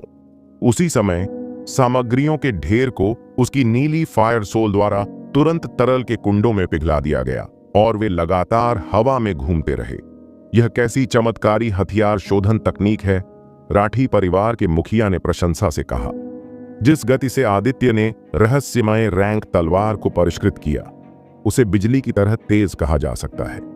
उसके हाथों में रहस्यमय तलवार परिशोधन तकनीक बिना किसी हिचकिचाहट के स्वतंत्र रूप से प्रवाहित हो रही थी, जिसकी गति राठी परिवार के मुखिया ने आज तक देखी किसी भी चीज से कहीं अधिक थी। यह तकनीक उसे हथियार शोधन के प्राचीन देवता की यादों से मिली थी। निचले क्षेत्र की कोई भी तकनीक इस तकनीक की तुलना कैसे कर सकती है? 2 घंटे के बाद आदित्य के हाथों में मौजूद सभी सामग्रियां एक साथ मिलकर तलवार का आकार बनाने लगी। आसपास के दर्शक दंग रह गए जब उन्होंने आदित्य के हाथ में नीली फायर सोल के ऊपर तलवार की आकृति बनते देखा। आदित्य के हाथों के बीच धीरे धीरे एक लंबी तलवार का आकार बन रहा था, जो उसकी नीली आग की लौ से भड़क रही थी। अब यह पहले से ही अंतिम क्षण पर था, और इसे सफलतापूर्वक पूरी तरह से परिष्कृत होने में 1 घंटे से भी कम समय बचा था। वर्तमान में आदित्य अभी भी एकाग्र था, क्योंकि वह अपने हाथों में बन रही रहस्यमय रैंक तलवार को देख रहा था। वह इस समय अपना ध्यान नहीं खोना चाहता था, क्योंकि यह बहुत ही महत्वपूर्ण क्षण था। यहाँ तक कि एक छोटी सी गलती भी हथियार के परिष्करण में विफलता का कारण बन सकती है। आधे घंटे बाद तलवार सफलतापूर्वक बन गई। आदित्य के हाथ में तलवार का रंग गहरा लाल था। जिस क्षण तलवार बनी, एक चमकदार रोशनी चमकी और सभी को अपनी आंखें बंद करने पर मजबूर कर दिया। यह चमकदार रोशनी आदित्य के हाथ में लाल रंग की तलवार से निकली। कुछ देर बाद जब सभी उपस्थित लोगों ने अपनी आंखें खोलीं, तो वे यह देखकर चौंक गए कि तलवार अपने आप ही आदित्य के हाथ के ऊपर तैर रही थी।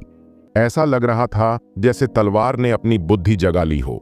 किसी हथियार की बुद्धि जागृत होने का अर्थ है कि तलवार ने उसकी आत्मा को जन्म दे दिया है। यह मामला अविश्वसनीय था। यह व्यापक रूप से झात है कि केवल प्राकृतिक रूप से पैदा हुआ खजाना या हथियार ही हथियार आत्मा को जन्म दे सकता है। लेकिन आदित्य ने उन सभी के सामने तलवार को स्पष्ट रूप से परिष्कृत किया, लेकिन फिर भी तलवार ने एक आत्मा को जन्म दिया है। ये गहरे लाल रंग की तलवार बहुत सुंदर लग रही थी। तलवार के ब्लेड पर एक सुंदर नक्काशी थी और इस तलवार की मूठ को देखकर ही कोई कह सकता है कि इसे खास तौर पर लड़कियों के इस्तेमाल के लिए बनाया गया था। यहां आदित्य ने कुछ कदम आगे बढ़ाए और तलवार राठी परिवार की युवती को दे दी। उसने धीरे से अपना दाहिना हाथ आगे बढ़ाया। उसका हाथ कांप रहा था और यह देखा जा सकता था कि वह इस समय कितनी उत्साहित थी। उसने तलवार पकड़ी और उसे तेजी से हवा में घुमाया, जिससे प्रकाश की कुछ किरणें बनी जो ब्लेड से भी अधिक तीखी थीं। मध्यम श्रेणी की रहस्यमयी श्रेणी की तलवार, और यह मध्यम श्रेणी के रहस्यमयी श्रेणी के हथियारों में भी शीर्ष पर है।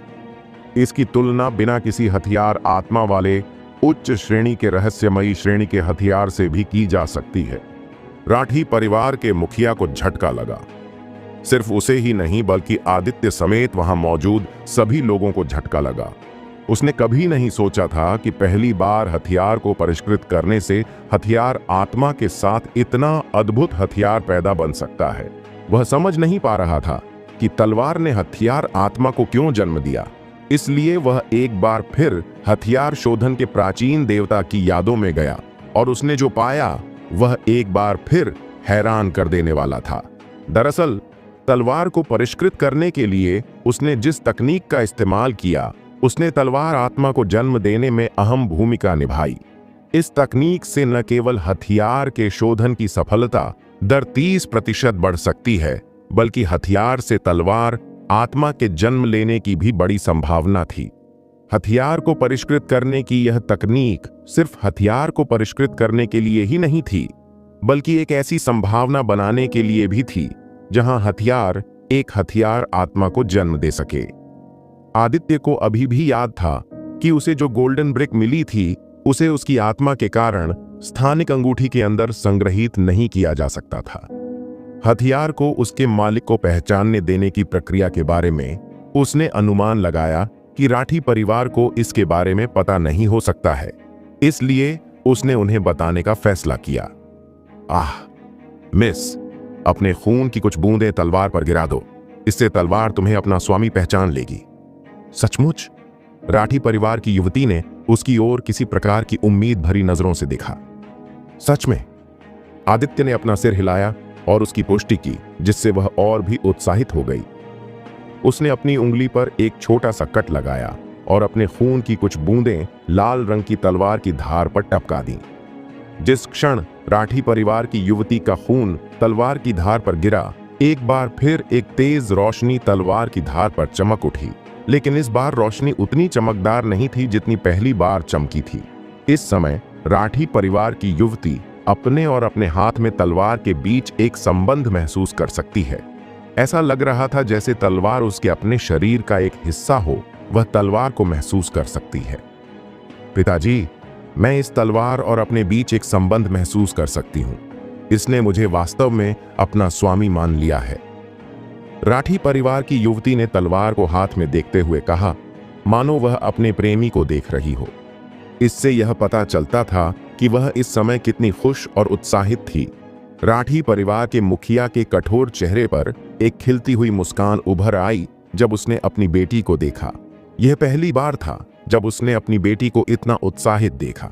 आमतौर पर वह केवल मुस्कुराती है और कभी भी ऐसा उत्साहित भाव नहीं दिखाती है, लेकिन इस समय यह देखा जा सकता था कि वह अपने दिल की गहराई से वास्तव में खुश थी। राठी परिवार के मुखिया ने एक काला फल निकाला जो वास्तव में एक गोल काले क्रिस्टल जैसा दिखता था। इसे आदित्य को दिया और कहा, युवा मित्र आदित्य, यह क्रिस्टल इंक फल है। जहां तक 50,000 मध्यम श्रेणी के स्पिरिट स्टोन की बात है, क्या आप वाकई उन्हें नहीं चाहते हैं? हां, मैं नहीं चाहता हूं। आदित्य ने राठी परिवार के कुलपति से क्रिस्टल इंक फल लिया और इसे अपनी स्थानिक अंगूठी में संग्रहित किया। अब उसके पास आइस हार्ट पिल को परिष्कृत करने के लिए आवश्यक सभी सामग्रियां हैं। अब वह शोधन शुरू कर सकता है, लेकिन उससे पहले आदित्य ने एक शांत और शांतिपूर्ण जगह खोजने की योजना बनाई ताकि कोई भी उसे परेशान न कर सके।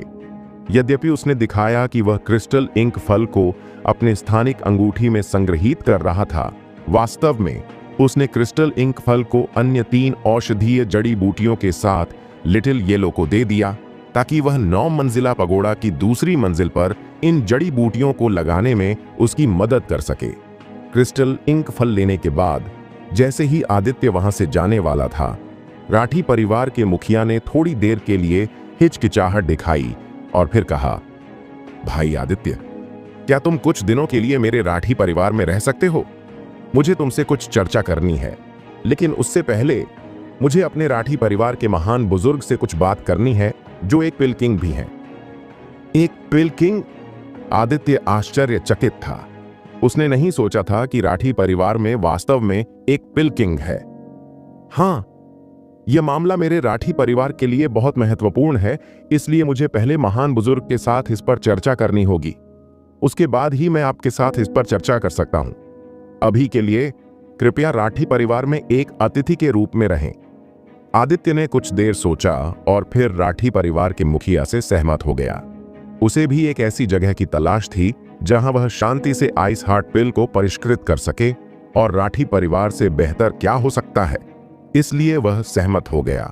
इसके बाद राठी परिवार के मुखिया ने आदित्य के साधना स्तर के बारे में पूछा, और आदित्य से जवाब मिलने के बाद, हालांकि वह आश्चर्यचकित थे, उन्होंने इसके बारे में ज्यादा नहीं सोचा।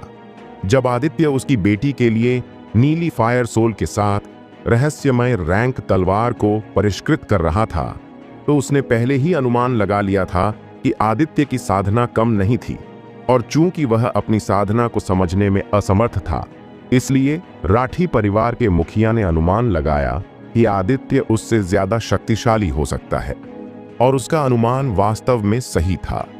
उन्होंने राठी परिवार के एक बुजुर्ग को आदित्य को एक कमरे में ले जाने दिया। आदित्य एक विशाल कमरे में पहुंचा।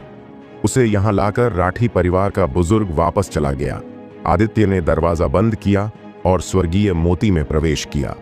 वह 9 मंजिला पगोड़ा की पहली मंजिल पर पहुंचा और पूरे 3 दिनों तक अपने शरीर की स्थिति को समायोजित करते हुए उसे शिखर तक ले गए। बाहर तो केवल 1 दिन था। अपनी स्थिति को समायोजित करने के बाद आदित्य दूसरी मंजिल पर गया और आइस हार्ट पिल को परिष्कृत करने के लिए आवश्यक हर औषधीय जड़ी बूटी को तोड़ लिया। यह 1 दिन औषधीय जड़ी बूटी को अगले चरण तक विकसित होने और कुछ नए अंकुरों को जन्म देने के लिए पर्याप्त था।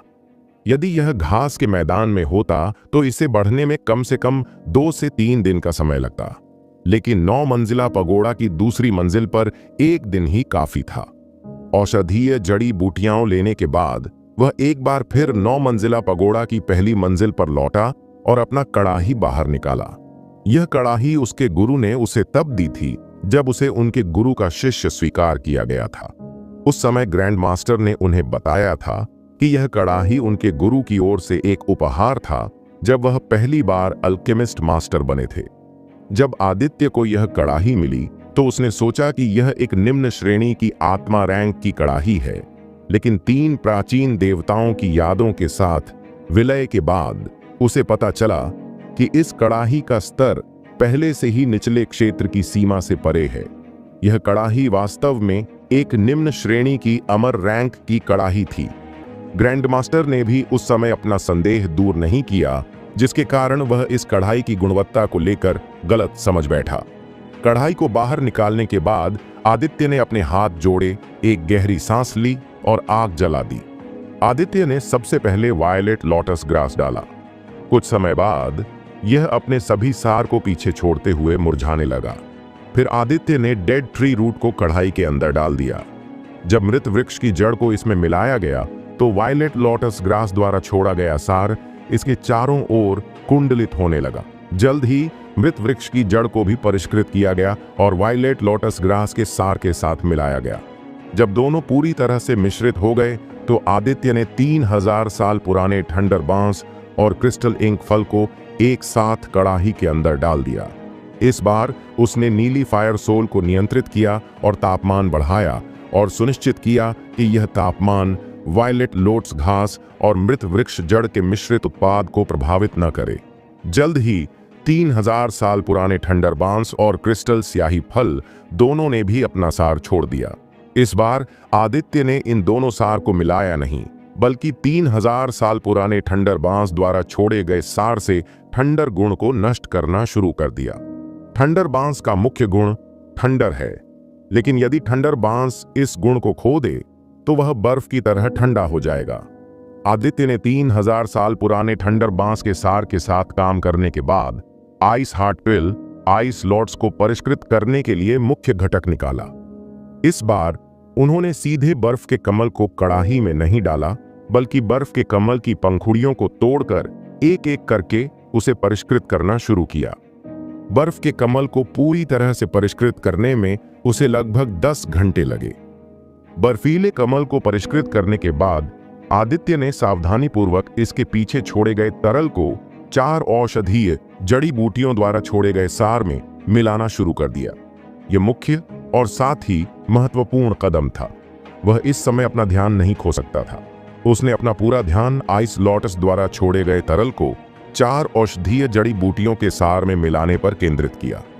3 घंटे बाद उसने मुख्य चरण सफलतापूर्वक पूरा कर लिया। वह पहले ही बैंगनी कमल घास और 3000 साल पुराने ठंडर बांस के सार को मिला चुका था। अब उसे बस कढ़ाई के अंदर की सभी चीजों को एक साथ मिलाना है। उसने तापमान कम किया और धीरे धीरे सब कुछ एक साथ मिलाना शुरू किया। लगभग 4 घंटे बाद सब कुछ एक साथ मिलाने के बाद उसने अंदर के सार को 3 भागों में विभाजित किया, जो धीरे धीरे 3 भंवरों में बदल गए। धीरे धीरे कढ़ाई के अंदर ये 3 भंवरें आकार लेने लगीं और ज्यादा समय नहीं लगा जब कढ़ाई के अंदर 3 गोल गोली दिखाई देने लगी। आइस हार्ट पिल का शोधन सफल रहा। आदित्य ने कढ़ाई का ढक्कन खोला और उसमें से 3 हल्के नीले रंग की गोलियां निकली। आदित्य ने उन्हें पकड़ लिया और गोलियों की बोतल में डाल दिया। आइस हार्ट पिल को तैयार करने में आदित्य को लगभग 20 घंटे लगे। आदित्य ने जो आइस हार्ट पिल बनाई थी वह टियर 7 पिल थी। आमतौर पर एक साधारण पिल्किंग को टियर 7 पिल बनाने में लगभग 2 दिन लगते हैं, लेकिन आदित्य को आइस हार्ट पिल को परिष्कृत करने में केवल 20 घंटे लगे, जो वास्तव में आश्चर्यजनक था। खैर, अगर वह एक गोली बनाने के लिए समय भी कम नहीं कर सका, तो क्या यह उस ज्ञान का अपमान नहीं होगा जो उसने प्राचीन गोली भगवान की यादों से प्राप्त किया था? आदित्य ने बर्फीले तत्व शरीर को प्राप्त करने के लिए तुरंत बर्फीले हृदय की गोली नहीं खाई। इसके बजाय उसने पहले अपनी स्थिति को चरम पर लाने के लिए ध्यान लगाया और स्वर्गीय मोती से बाहर आ गया। आदित्य ने स्वर्गीय मोती के अंदर लगभग 2 दिन बिताए और इन 2 दिनों में राठी परिवार के मुखिया ने अपने लोगों को मेडिसिन पैवेलियन में भेजा ताकि वे गोली किंग अंश को वापस आने की सूचना दे सकें। पिल किंग अंश के पास भी मेडिसिन पैवेलियन में करने के लिए कुछ नहीं है, इसलिए वह राठी परिवार के पास वापस आ गया। उसके वापस आने के बाद राठी परिवार के मुखिया ने एक बैठक की। राठी परिवार के महान हॉल के अंदर राठी परिवार के सभी बुजुर्ग बैठे थे और उनके चेहरे पर गंभीरता के भाव थे। यह देखा जा सकता था कि इस समय राठी परिवार किसी गंभीर बात पर चर्चा कर रहा था। क्या आप इस बारे में निश्चित हैं? पिल किंग अंश, जो राठी परिवार के महान बुजुर्ग भी थे, ने गंभीर भाव से पूछा। उन्होंने कहा, कुलपति, आपको यह जानना होगा कि पूर्वजों द्वारा छोड़े गए इन्फर्नल फीनिक्स प्लेन में कभी कोई बाहरी व्यक्ति प्रवेश नहीं कर पाया है। क्या होगा अगर वह लालची हो जाए? वह हमसे कहीं ज्यादा शक्तिशाली है और अगर उसने उस चीज को छीनने के लिए हमारे राठी परिवार पर हमला करने का फैसला किया तो हम उसे रोक नहीं पाएंगे।